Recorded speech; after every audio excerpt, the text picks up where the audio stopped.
Dari tadi nih Mbak. Oh iya Ustadz dari tadi. Oh ya maaf ya saya tadi terlambat. Iya nggak Baik apa-apa. kita langsung masuk aja ke materi. Materi kita hari ini tentang takwa. Baik.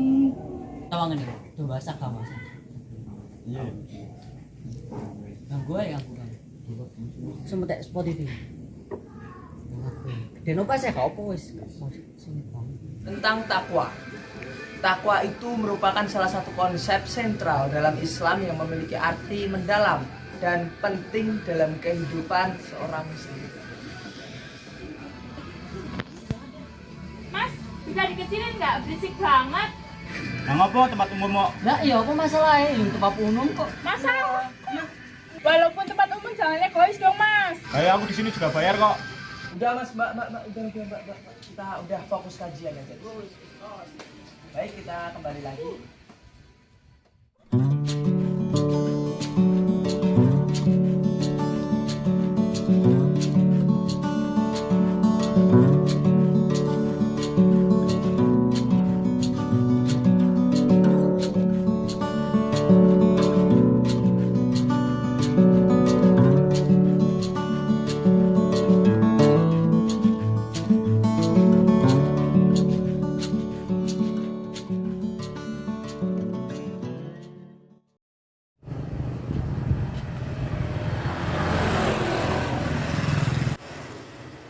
Ada apa mas? Ini Pak, bocor ya niki.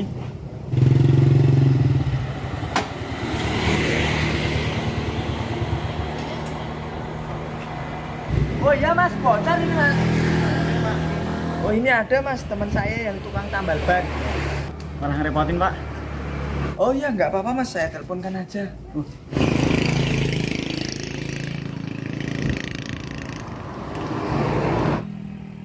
Halo, assalamualaikum Pak Raffi.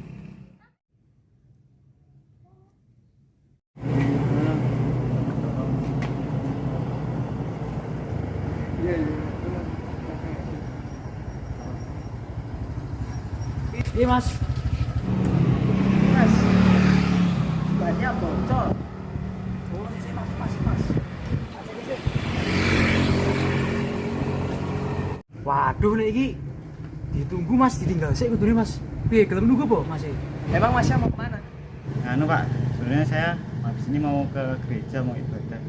Oh yaudah mas, ikut motor saya aja.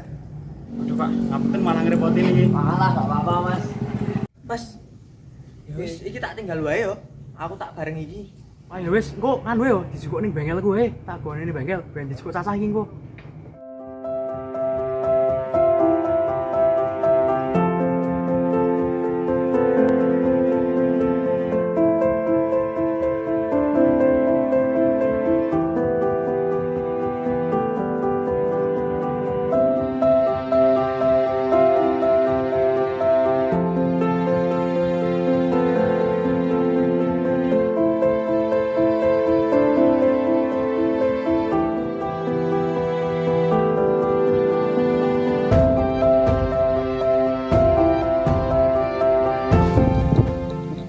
Makasih ya Mas. Oh iya mas. Mas. Masnya yang tadi di kafe itu ya? Iya mas, sebenarnya saya juga udah tahu. Tapi kita sesama umat manusia yang beragama, kita harus saling berbagi.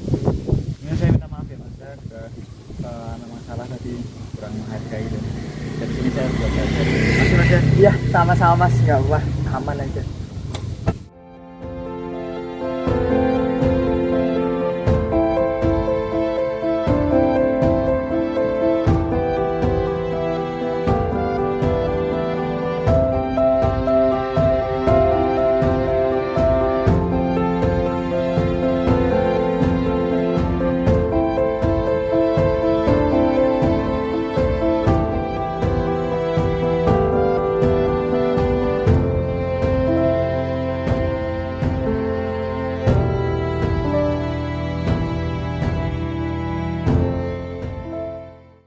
Oke, untuk Ustadz Edwin, bagaimana menurut Anda tentang cara kita mengamalkan sila pertama Pancasila?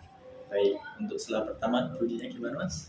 Ketuhanan yang Maha Ketuhanan yang Maha Esa, betul. Ini menjadi dasar dalam kita bernegara ya, dalam Pancasila. Untuk pengamalannya itu bisa sangat luas dan kita ambil tergantung peran kita sebagai apa. Tentu kita sebagai seorang muslim menganggap dan meyakini bahwasanya Allah itu satu-satunya Tuhan. Nah, sehingga kita tidak butuh makhluk yang lain dan entitas yang lain selain Allah Subhanahu wa taala. Nah, lalu karena kita sudah yakin dan kita berharap hanya kepada Allah satu-satunya Tuhan kita, maka misal kita sebagai bermasyarakat, tentu kita akan melakukan hal-hal atau amalan yang disukai Allah, diridhoi Allah. Contohnya apa? Menolong sesama. Contohnya apalagi toleransi. Contohnya apalagi saling tolong menolong dan lain sebagainya. Tentu Mas misalkan sebagai mahasiswa, Allah itu suka mahasiswa yang jujur. Kemudian sebagai mahasiswa itu juga tidak lupa dengan jasa orang tua. Sehingga ketika menjadi mahasiswa kita mengamalkan Pancasila yang pertama, ketuhanan yang Maha Esa. Saat Mas kuliah dia harus bersungguh-sungguh, tidak kesana kesini ya, fokus untuk mengerjakan tugas, jujur mengerjakan tugas. Skripsi nggak boleh joki ya, itu juga termasuk pengamalan Pancasila. Tentu di berbagai aspek banyak sekali ya pengamalan bisa disesuaikan dengan kondisi kita. Itu contohnya misalnya Mas. Kemudian kalau menurut Ustadz ini, Iya. gimana kenapa kita harus toleransi kepada pemeluk agama lain? Itu menurut Ustadz bagaimana?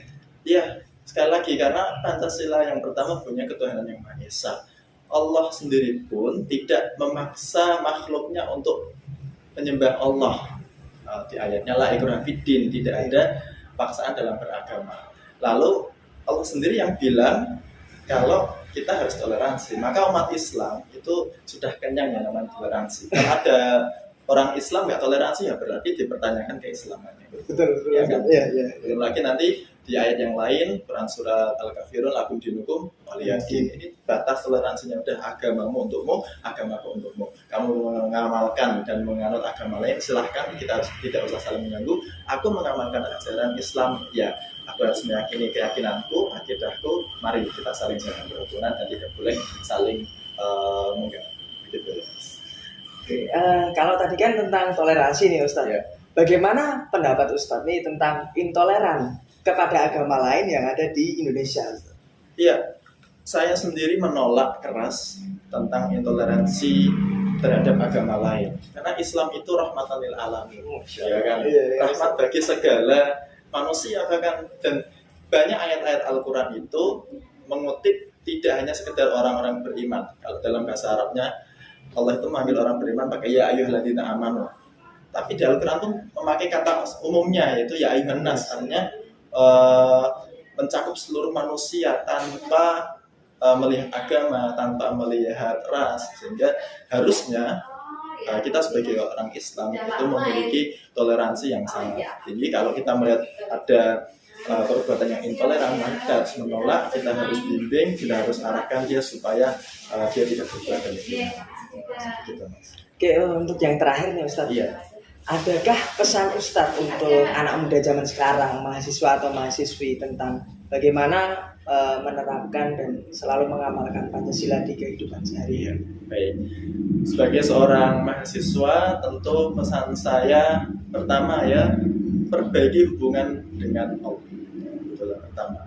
Karena segala sesuatu itu akan mudah kalau Allah itu yang bantu. Kita itu makhluk yang lemah, apalagi mahasiswa tugasnya banyak. Kemudian ya mengeluarkan biaya, godanya juga banyak ya nggak Mas? Iya Ustaz. Dari kanan kiri atas bawah makanya itu ada dari dosen, dari teman. Nah itu semangat ini perbaiki hubungan dengan Allah. Yang selanjutnya adalah perbaiki dengan orang tua, hubungan dengan orang tua yang saat ini belum dekat dengan orang tuanya, belum bisa ngobrol enak, belum bisa ngobrol nyaman. Ini sudah menjadi apa istilahnya warning buat kita, wah ada apa ini kita dengan orang tua, nggak betah duduk lama-lama.